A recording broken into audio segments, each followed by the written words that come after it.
চাঁপাইনবাবগঞ্জের নাচুল উপজেলার সদর ইউনিয়নের ভোলামোড় বাজারে একটি বিশুদ্ধ খাবার পানির মোটরের হাউজিং থেকে পানির মিশ্রণ সহ ডিজেল তেলের সন্ধান মিলেছে।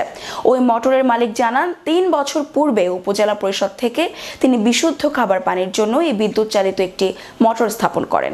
গত 2 মাস ধরে পাম্পটি নষ্ট হয়েছিল। মোটরটি মেরামত করার জন্য বুধবার সকাল 9টায় বেনিপুর গ্রামের মিস্ত্রি মাসুদকে ডেকে আনেন। পাম্পটি উত্তোলন করলে পানি মিশ্রিত ডিজেল তেল দেখতে পান। এই ঘটনাটি মুহূর্তের মধ্যে ছড়িয়ে পড়লে এলাকার শত শত মানুষ ঘটনাটি দেখতে ভিড় জমান। এমনকি ওই তেলের মধ্যে কাগজ ডুবিয়ে ভেজানোর পরে ম্যাচ মারলে আগুন ধরে যায়। এতে করে এলাকায় চাঞ্চল্যকর সৃষ্টি হয়। এ বিষয়ে এলাকার প্রত্যক্ষদর্শীদের সাথে কথা বলে জানা যায় যে এটি একটি অলৌকিক ঘটনার মতো। তবে তারা বলেন যে বিষয়টি ঊর্ধ্বতন কর্তৃপক্ষ এসে জেনে শুনে যেন এর সঠিক তদন্তপূর্বক ব্যবস্থা গ্রহণ করে।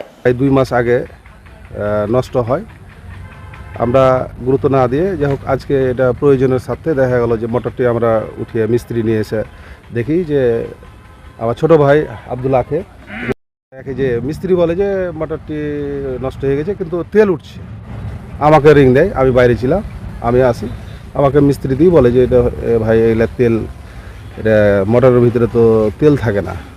এই আর কি, এটা শুনি এলাকার লোকজন জানাজানি হয়, বিভিন্ন রকমই হয়। আমরা উপজেলা প্রশাসনকে জানানোর চেষ্টা করি।